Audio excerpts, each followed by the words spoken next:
Hello and welcome to young minds कर institute. Hope all you guys are doing well. So आज के lecture में हम start करने वाले हैं माइग्रेशन इन फिशेस। समझेंगे कि फिश के अंदर माइग्रेशन किस तरीके से होता है, क्यों होता है, इन सभी चीज़ों को हम आज के लेक्चर में डिस्कस करने वाले हैं। अगर आप चैनल पर नए हैं और अभी तक चैनल को सब्सक्राइब नहीं किया है तो आई अर्ज की चैनल को सब्सक्राइब कर लीजिए, अपने दोस्तों के साथ शेयर कर लीजिए। तो चलिए डायरेक्टली मूव करते हैं अपने मेन टॉपिक के ऊपर, जो कि है हमारा माइग्रेशन इन फिशेस। लेकिन उससे पहले, अगर आप बीएससी जूलॉजी सेमेस्टर 1 या सेमेस्टर 2 के स्टूडेंट्स हैं तो आप सभी लोगों के लिए मैंने अपना ऑनलाइन कंप्लीट कोर्स लॉन्च किया है। तो इसको एक बार जाके आप एप्लीकेशन पे चेकआउट कर सकते हैं। इस कोर्स से रिलेटेड अगर आपको कुछ ज़्यादा जानकारी की ज़रूरत है तो आप डायरेक्टली मेरे व्हाट्सएप पे रीच आउट कर सकते हैं। उसका लिंक भी आपको डिस्क्रिप्शन में मिल जाएगा। तो डायरेक्टली मूव करते हैं और समझते हैं माइग्रेशन इन फिशेज।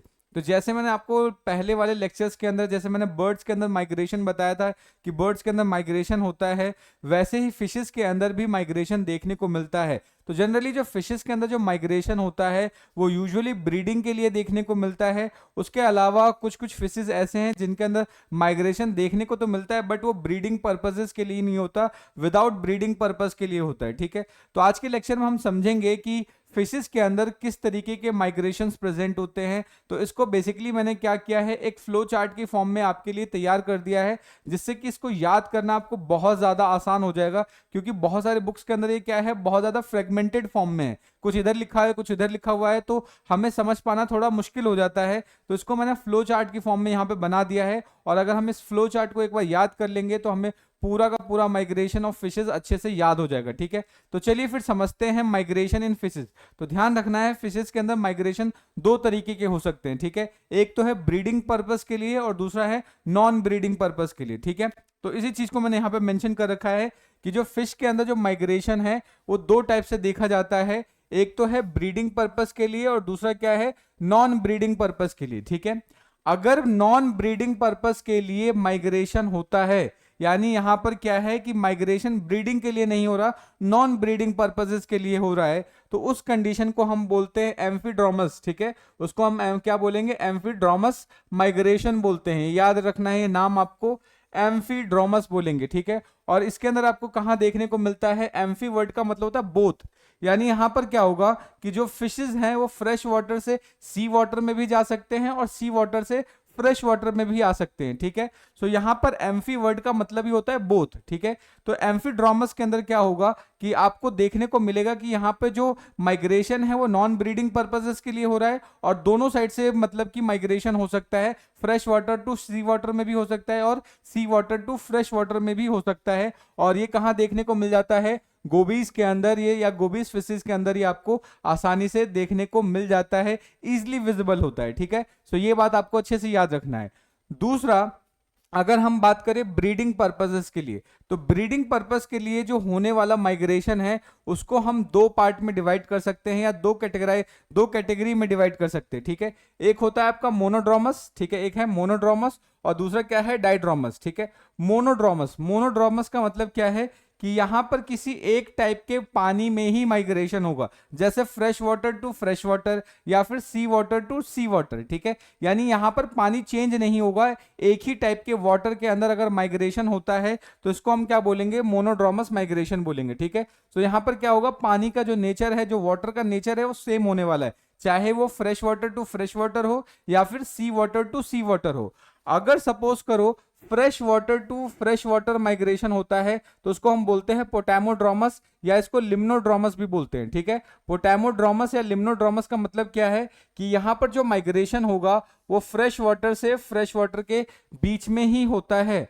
पोटामोड्रोमस का क्या एग्जाम्पल होगा यहाँ पे अगर हम बात करें, तो इसका मतलब है कि यहां पर जो माइग्रेशन होगा वो fresh water to fresh water ही होने वाला है, ये ध्यान रखना है। और ये पोटामोड्रोमस को हम क्या बोल सकते हैं, लिम्नोड्रोमस भी बोल सकते हैं। ठीक है, इसको क्या बोल सकते हैं, लिम्नोड्रोमस भी बोल सकते हैं, बात याद रखना है। दूसरा इसी का मोनोड्रोमस का दूसरा एग्जाम्पल क्या हो सकता है आपका, ओशियानोड्रोमस। ओशियानोड्रोमस का मतलब क्या है यहाँ पर कि यहाँ पर जो माइग्रेशन होगा वो सी वाटर या marine water to marine water में ही होता है, ये ध्यान रखना है। यानी क्या होगा, from marine water to marine water, या इसको आप बोल सकते हो from sea water to sea water. ठीक है, सो ये ध्यान रखना है, ये क्या है, मोनोड्रोमस माइग्रेशन। अब इसके एग्जांपल्स को मैंने नेक्स्ट स्लाइड में बना रखा है, तो नेक्स्ट स्लाइड से इसके एग्जांपल्स को भी देख लेंगे। ठीक है, तो ध्यान रखना है, मोनोड्रोमस का मतलब क्या है, किसी एक ही टाइप के वाटर के बीच में माइग्रेशन होगा, ठीक है। इसको दो पार्ट में डिवाइड कर दिया, पोटेमोड्रोमस या इसी को हम लिम्नोड्रोमस बोलेंगे। पोटेमोड्रोमस का मतलब क्या है, फ्रेश वाटर से फ्रेश वाटर के बीच में माइग्रेशन होगा। ओशियानोड्रोमस का मतलब क्या है, मरीन वाटर से मरीन वाटर के बीच में माइग्रेशन हो रहा है, ठीक है, ये बात आपको याद रखना है। दूसरा है डाइड्रोमस माइग्रेशन। डाइड्रोमस का मतलब क्या है कि यहां पर पानी का नेचर बदल जाएगा, यानी fresh water to sea water हो सकता है, sea water to fresh water हो सकता है। अगर पानी का नेचर बदल रहा है तो उस कंडीशन में जो माइग्रेशन होता है उसको क्या बोलेंगे, डाइड्रोमस माइग्रेशन बोलेंगे, ठीक है। अब इसको भी फर्दर हम दो पार्ट में डिवाइड कर सकते हैं, एक होता है आपका एनाड्रोमस माइग्रेशन और एक होता है कैटाड्रोमस माइग्रेशन। अब एनाड्रोमस माइग्रेशन का मतलब क्या होगा कि इसके अंदर जो माइग्रेशन होता है वो सी वाटर से फ्रेश वाटर के अंदर होगा। यानी अगर हम बात करें कि जो फिशेज है उसका ओरिजिनल हैबिटेट कहां प्रेजेंट होगा, सी वाटर में होगा, और स्पॉनिंग के लिए वो कहां जाते हैं, फ्रेश वाटर में जाएंगे, ठीक है। तो ये बात आपको अच्छे से याद रखना है। नेक्स्ट कैटाड्रोमस की अगर हम बात करें तो कैटाड्रोमस के अंदर क्या होता है कि यहां पर माइग्रेशन कहां से होगा, फ्रेश वाटर से सी वाटर में होगा। यानी ओरिजिनली जो फिश है वो फ्रेश वाटर में रहेगा, लेकिन स्पॉनिंग के लिए कहां जाएगा, वो सी वाटर के अंदर जाएगा, ठीक है। तो ये पूरा का पूरा टेबल अगर आप एक बार अच्छे से याद कर लेते हैं तो सारा का जो सारा डाउट है, जो पूरा का पूरा बोल सकते हैं जो कंफ्यूजन होता है, वो इजीली आप ये इस फ्लो चार्ट की मदद से खत्म हो जाएगा, ठीक है। सो ये फ्लो चार्ट आपको जस्ट एक बार याद करना है, और ये याद तो आपको सारे टाइप के माइग्रेशन पता चल जाएंगे, ठीक है। अब हम क्या करेंगे, वन बाय वन इन सभी के एग्जाम्पल्स को भी पढ़ लेते हैं, ठीक है। तो सबसे पहले अगर हम बात करें पोटेमोड्रोमस या इसी को लिम्नोड्रोमस भी बोलेंगे, तो इसके अंदर क्या होगा कि एक ही टाइप के वाटर के बीच में माइग्रेशन होगा, यानी फ्रेश वाटर से फ्रेश वाटर के बीच में माइग्रेशन होगा, ठीक है। एग्जाम्पल के तौर पे ट्राउट फिश हो गया या कार्प्स हो जाएगा, ये इसका एग्जाम्पल होगा पोटेमोड्रोमस शो करने वाले की, ठीक है। नेक्स्ट अगर हम बात करें ओशियानोड्रोमस, ओशियानोड्रोमस माइग्रेशन में क्या होगा कि सी वाटर या marine water to marine water migration होता है। ये ध्यान रखना है कि मरीन वाटर से मरीन वाटर के बीच में माइग्रेशन होगा, और एग्जाम्पल के तौर पे क्या आ जाएगा, हमारा ट्यूना फिश आ जाएगा। ये बात आपको याद रखना है। तो नीचे ट्यूना फिश है, ऊपर ये कार्प का आपको डायग्राम देख सकते हो, ठीक है। सो ये बात आपको अच्छे से याद रखनी है। नेक्स्ट आप बात करते हैं एम्फीड्रोमस। एम्फीड्रोमस तो अभी जैसे मैंने आपको बता ही दिया कि जो एम्फीड्रोमस होता है, यहाँ पे जो माइग्रेशन होता है ब्रीडिंग पर्पजेस से नहीं होता, ये नॉन ब्रीडिंग पर्पज से यहाँ पे माइग्रेशन होगा, और यहाँ पे fresh water to sea water या sea water to fresh water दोनों ही माइग्रेशन हो सकता है। और एग्जाम्पल के तौर पे हमने अभी गोबीज को पढ़ा था, ठीक है। सो ये बात आपको याद रखना है। एनाड्रोमस जस्ट अभी मैंने आपको बताया डाइड्रोमस का पार्ट है, ठीक है। एनाड्रोमस के अंदर क्या होगा कि जो माइग्रेशन होता है वो कहां से कहां होगा, सी वाटर से फ्रेश वाटर की तरफ होता है, ये ध्यान रखना है। एग्जाम्पल के तौर पे सैल्मन आ गया, शेड आ गया, स्ट्राइप्ड बेस आ गया, ये सारे, हिल्सा भी आ जाएगा, यहाँ पे आप चाहो तो हिल्सा भी लिख सकते हो, हिल्सा हो सकता है, ये सारे इसके एग्जाम्पल हो जाएंगे, दैट इज एनाड्रोमस, ठीक है। नेक्स्ट अगर हम बात करें डाइड्रोमी, तो जस्ट अभी मैंने बताया था कि डाइड्रोमी में क्या होगा कि माइग्रेशन होगा sea water to fresh water या fresh water to sea water, ठीक है। ये इसको बाद में आ गया, कोई नहीं। नेक्स्ट कैटाड्रोमस की बात करें तो कैटाड्रोमस की अगर हम बात करें तो यहाँ पर जो माइग्रेशन होता है वो कहाँ होगा, फ्रेश वाटर से सी वाटर के बीच में होगा। कैटाड्रोमस में कहाँ होता है आपका, फ्रेश वाटर से सी वाटर के अंदर होगा, ये बात आपको याद रखना है। और ये हमें देखना है ईल के अंदर ये देखने को मिल जाता है, ठीक है। ये किसके अंदर देखने को मिलेगा, ईल्स के अंदर देखने को मिलेगा। अब हम क्या करेंगे, ये तो हमने पूरा का पूरा माइग्रेशन था फिशेस को वो एक टाइप से समराइज कर दिया है। अब आपके बुक के अंदर या आर एल कोटपाल की बात करें तो उसके अंदर ईल और सैल्मन के बारे में थोड़ा डिटेल दे रखा है कि उनके अंदर किस तरीके से माइग्रेशन होता है, तो उसको एक बार समझने की कोशिश कर लेते हैं, ठीक है। तो सबसे पहले अगर मैं बात करता हूं ईल्स के अंदर कि ईल्स के अंदर किस तरीके से माइग्रेशन होता है उसको समझते हैं।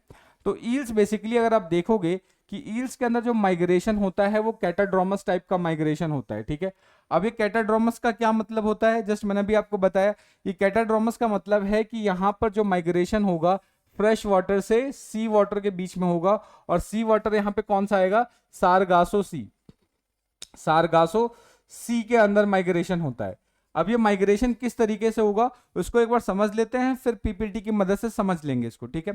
तो जनरली क्या होता है, जैसे ही ऑटम का सीजन आता है, ठीक है, जैसे ही ऑटम का सीजन आएगा उस समय तक, यानी उस समय तक जो ईल का जो कलर होता है वो येलो कलर का होता है, ठीक है। ईल कैसा होगा, येलो कलर का होता है। लेकिन जैसे ही ऑटम का सीजन आता है, जैसे ही ऑटम का सीजन आएगा उस कंडीशन में जो ईल है वो अपना कलर चेंज करना स्टार्ट करता है, और ये अपना कलर चेंज करके किस में कन्वर्ट हो जाता है, मेटालिक सिल्वर में। ये कन्वर्ट हो जाता है मेटालिक सिल्वर में, ठीक है।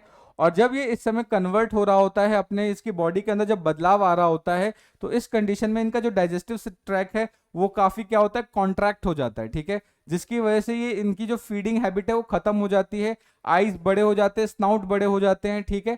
उसके बाद ये बेसिकली क्या है कि ये फीड नहीं करते, इनका जो खाना पानी है वो बंद हो चुका होता है, ठीक है। और फिर ये क्या है कि ये जनरली जैसे ही मेटेलिक सिल्वर में कन्वर्ट होते हैं, वैसे ही क्या होगा, अब ये फ्रेश वाटर से मूव कर जाएंगे सी वाटर के अंदर, ठीक है। और सी वाटर के अंदर लगभग ये क्या होता है, 4500 किलोमीटर तक का ट्रेवल करके ये कहां पे एंटर करते हैं, सारगासो सी के अंदर एंटर करते हैं। जब ये सारगासो सी में एंटर करते हैं तो उस कंडीशन में क्या है, ऑलरेडी इनकी जो डाइजेस्टिव या फीडिंग हैबिट है वो खत्म हो चुकी है, ठीक है। तो यहां पर क्या होगा कि जो इनका रिप्रोडक्टिव स्ट्रक्चर है वो फुल्ली मैच्योर हो जाएगा, और होने के बाद ये क्या है, जो एग है वो उसी पानी में, उस सी वाटर के अंदर रिलीज कर देते हैं। और जैसे ही स्पॉनिंग होता है, जैसे अडल्ट के अंदर स्पॉनिंग कंप्लीट होता है, कंप्लीट होते ही यहां पर जो अडल्ट ईल है वो मर जाता है, ठीक है। अडल्ट ईल क्या हो जाएगा, मर जाएगा। और उसके बाद वहां पर जो उसका एग है उसके अंदर हैचिंग होना स्टार्ट होता है, ठीक है। और जैसे ही उसके अंदर हैचिंग होना स्टार्ट होता है तो वो क्या है, एक ट्रांसपेरेंट लार्वा में कन्वर्ट हो जाता है, जिसको हम बोलते हैं लेप्टोसिफेला। जिसको हम क्या बोलते हैं, लेप्टो। यहाँ पे जो लार्वल स्टेजेस है उसको हम बोलते हैं लेप्टोसिफेलिया, इसको लेप्टोसिफेलिया बोलते हैं, ठीक है। तो लेप्टोसिफेलिया में कन्वर्ट होगा। अब ये जो लेप्टोसिफेलिया है, अब ये दोबारा से बैक होना स्टार्ट होता है, यानी अपने ओरिजिनल होम टाउन यानी फ्रेश वाटर की तरफ, यानी उसके जहां पे पेरेंट्स प्रेजेंट थे, यानी जो फ्रेश वाटर पे, यानी ये क्या है, दोबारा सी वाटर से जो लेप्टोसिफेलिया है ये दोबारा से क्या करेगा, सी वाटर से फ्रेश वाटर की तरफ मूवमेंट करना स्टार्ट करता है, ठीक है। अब साइंटिस्टों को ये नहीं पता कि वो इनका जो मूवमेंट होता है कि दोबारा से ये सी वाटर से दोबारा से फ्रेश वाटर में वहां पर जाते हैं जहां पे इनके पेरेंट रहते थे, वो किस तरीके से जाते हैं ये अभी भी अननोन है। ये बात आपको याद रखना है, ठीक है। तो यहाँ पर क्या होता है कि लेप्टोसिफेला यहाँ पर क्या करेगा कि जो बात करें कि जो मेरीन वाटर है, मेरीन वाटर से कहाँ की तरफ मूव करना स्टार्ट कर देता है, फ्रेश वाटर की तरफ मूव करना स्टार्ट करता है। तो जब ये मूव करना स्टार्ट करता है तो उसी बीच में ये कन्वर्ट हो जाता है एल्वर्स में। इस किस में कन्वर्ट होगा, एल्वर्स में कन्वर्ट होगा। और जैसे ही दोबारा से फ्रेश वाटर में आएगा, दोबारा से ये फॉर्म हो जाता है, अडल्ट की फॉर्म में कन्वर्ट हो जाता है। अब यहाँ पर एक चीज और ध्यान रखना है कि जब एल्वर फ्रेश वाटर की तरफ मूव करना स्टार्ट करता है तो इसका जो फीमेल वाला पार्ट है वो आगे निकल जाता है और वो कंप्लीटली फ्रेश वाटर के अंदर चला जाता है। लेकिन इसका जो मेल पार्ट होता है, मेल पार्ट क्या है कि ब्रैकिश वाटर के पास ही रह जाता है या उसके कोस्टल रीजन तक ही रह जाता है, ठीक है।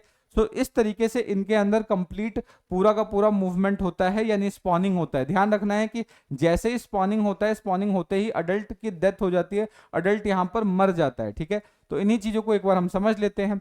तो ईल्स की अगर हम बात करें तो उसके हमें दो कॉमन स्पीसीज देखने को मिलता है, जिसमें से एक क्या हो गया, एंगुइला रोस्ट्राटा, जो कि यूरोपियन रिवर्स के अंदर देखने को मिलता है। और अगर हम एंगुइला वल्गैरिस की बात करें तो ये अमेरिकन वाटर्स के अंदर देखने को मिलता है, ठीक है। जैसे ही ऑटम्स का सीजन आता है वैसे इनके अंदर कलर चेंज होना स्टार्ट होता है, और ये कलर कैसे चेंज होता है, येलो से मेटालिक सिल्वर में कन्वर्ट हो जाएगा, ठीक है। इसके अंदर फीडिंग स्टॉप हो जाता है, यानी खाना पानी बंद हो जाता है, ये ध्यान रखना है। और उसके बाद ये इस ड्यूरिंग इस माइग्रेटरी पीरियड, जैसे इनका माइग्रेटरी पीरियड आता है, खाना पानी इनका बंद हो जाता है, ठीक है। सो ये बात आपको अच्छे से याद रखनी है। नेक्स्ट, अगर हम बात करें यहाँ पर कि ईल्स के अंदर फिजिकल चेंज होना स्टार्ट होता है, और ये क्या करेगा, लगभग 4500 किलोमीटर ट्रेवल करके कहां पे एंटर करता है, सारगासो सी के अंदर जाता है ब्रीडिंग के लिए, ठीक है। सो ये बात आपको याद रखना है। और यहाँ पे जो अडल्ट है स्पॉनिंग के बाद मर जाता है, ये बात आपको याद रखना है। उसके बाद इनका जो एग है वो हैच होके क्या करेगा, ट्रांसपेरेंट लीफ लाइक लार्वा में कन्वर्ट होता है, जिसको हम लेप्टोसिफेलिया बोलते हैं, ठीक है। अब ये जो लार्वा है, लार्वा ग्रो करना स्टार्ट करता है, और ग्रो करके क्या है, एल्वर्स में कन्वर्ट हो जाता है, जिसको हम ग्लास ईल भी बोलते हैं। और ये लगभग 8 सेंटीमीटर लॉन्ग होता है, ठीक है। और ये जो लेप्टोसिफेलिया है ये 6 सेंटीमीटर लॉन्ग होगा, ये बात आपको याद रखना है। और ये जो आपका एल्वर है यह रिटर्न जर्नी करना स्टार्ट करता है, जिसमें से जो मेल है वो पीछे की तरफ रह जाता है, ब्रैकिश वाटर, और फीमेल कहाँ है, बिल्कुल अपने पेरेंट वाले जगह फ्रेश वाटर पे पहुंच जाता है, ठीक है। ये बात आपको याद रखना है। अब यहाँ पर ये बात अननोन है कि किस तरीके से एल्वर अपने पेरेंटल प्लेस को आइडेंटिफाई करता है, ये चीज अभी तक पता नहीं है, ठीक है। सो ये बात आपको अच्छे से याद रखना है। नेक्स्ट, अब हम बात करते हैं सैल्मन के अंदर। सैल्मन के अंदर जो माइग्रेशन होता है वो आपका एनाड्रोमस टाइप का होता है, ठीक है। इसके अंदर जो माइग्रेशन होगा वो कैसा होगा, एनाड्रोमस टाइप का होगा, ठीक है। अब एनाड्रोमस का मतलब क्या है कि इनिशियली ये लोग कहाँ प्रेजेंट होते हैं, सी वाटर के अंदर प्रेजेंट होते हैं, और कहाँ की तरफ मूव करते हैं, फ्रेश वाटर में मूव करते हैं, ठीक है। इसमें भी समवट वैसा ही होता है जैसा अभी हमने ईल्स में पढ़ा है, ठीक है। जैसे ही इनका स्पॉनिंग का टाइम आ जाता है, ब्रीडिंग का टाइम आता है, तो ये क्या करेंगे, जो इस सैल्मन है वो अपना जो सी मतलब जो मेराइन वाटर है उसको छोड़ के कहाँ मूव करना स्टार्ट करते हैं, फ्रेश वाटर की तरफ मूव करना स्टार्ट करते हैं, ठीक है। वो कहाँ मूव करेंगे, फ्रेश वाटर की तरफ मूव करेंगे, और फ्रेश वाटर के अंदर मूव करने के बाद वहां पर फ्रेश वाटर में ये जाके स्पॉनिंग करेंगे, और स्पॉनिंग करने के बाद यहाँ पर भी क्या होता है, अडल्ट की डेथ हो जाती है, ठीक है। उसके बाद जो उसका जो एग है वो हैच होने के बाद दोबारा से मरीन वाटर के अंदर ये माइग्रेट करना स्टार्ट करते हैं। और यहाँ पर बोला गया है कि जो ये पेरेंटल प्लेस पे मूव करते हैं वो इसलिए मूव कर पाते हैं क्योंकि ये जो वाटर है उस वाटर का अपना कुछ ऑर्डर होता है, कुछ स्मेल होता है, उस स्मेल को सूंघने के बाद ये अपने पेरेंटल जगह पे चले जाते हैं, ठीक है। तो इन्हीं चीजों को एक बार समझ लेते हैं। तो ये क्या कर रहा है, they return to the exact spot where the originally from the spawn, ठीक है। Adult salmon stop feeding and changes colour before spawning to the सेलोपिट्स, ठीक है। इनमें भी कलर चेंज हो जाता है। और उसके बाद क्या होगा कि जो मोस्ट अडल्ट है वो डाई, यानी मैक्सिमम जो अडल्ट है वो वहीं पर मर जाते हैं, ठीक है, स्पॉनिंग। बट ये ध्यान रखना है, स्पॉनिंग के बाद मैक्सिमम अडल्ट क्या होते हैं, मर जाते हैं। बट सम अटलांटिक स्पीसीज में सर्वाइव टू स्पॉन अगेन, लेकिन कुछ स्पीसीज बच जाते हैं जो कि दोबारा स्पॉनिंग कर सकते हैं, ध्यान रखना है, ठीक है। अब यहाँ पे क्या है, जो लार्वल फिश है वो ग्रो करता है और दोबारा से क्या है, माइग्रेट करता है ओशन की तरफ, वेयर फूड इज अबंडेंट, जहां पर फूड अबंडेंट अमाउंट में होता है, मैक्सिमम अमाउंट में होता है, मीन्स कि अपने पेरेंटल जगह पे दोबारा चला जाता है, ठीक है, ध्यान रखना है। उसके बाद क्या है कि सैल्मन ऐसा क्यों कर पाता है, क्योंकि वहां पे स्ट्रॉन्ग सेंस ऑफ स्मेल होता है और वो स्मेल की वजह से अपने ओरिजिनल बर्थ प्लेस पे जा सकता है। ये बात आपको अच्छे से याद रखना है, ठीक है। सो इसी के साथ हमारा आज का लेक्चर यहीं पे समाप्त होता है। Hope you have enjoyed the session, आपको सारी चीज़ अच्छे से क्लियर हो गई होंगी। अगर फिर भी कोई डाउट बन रहा है, कोई सजेशन है, तो आप कमेंट करके बता सकते हैं। मिलते हैं नेक्स्ट वीडियो में, तब तक के लिए जय हिंद दोस्तों, थैंक यू।